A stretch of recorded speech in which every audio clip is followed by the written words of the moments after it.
Hay a quien le gusta tanto leer que se atreve a elegir un libro a ciegas. Sí, porque ya había elegido más o menos los libros que quería en los otros puestos y siempre que vengo aquí por lo menos una sorpresa cojo. Y la última vez que cogí acerté. Otros no lo tienen tan claro y es que hay mucho donde elegir porque muchas personas no entienden la vida sin libros. Es como respirar, hasta que no dejas de respirar no sabes lo importante que es el aire, pues los libros igual. Sí, ahora estaba mirando este libro que no sé si cogerlo porque me gusta mucho Eduardo Mendoza, cómo escribe. Sí, para que vayan aprendiendo un poco a leer, sí. ¿Les gusta o no les gusta? Sí, les gusta un montón.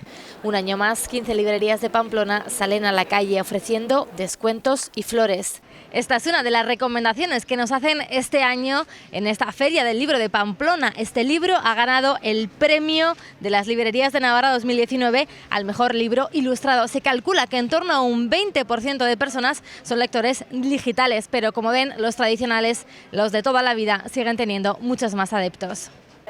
Esa lucha entre el formato digital y el de papel de momento no es un problema para las pequeñas librerías, porque lo importante siempre es leer.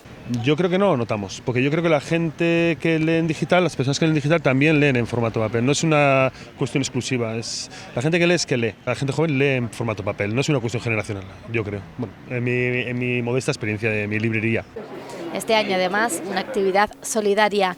Las 1000 flores que componen este mosaico se venden a €1. Lo recaudado irá destinado a comprar libros para el Complejo Hospitalario de Navarra.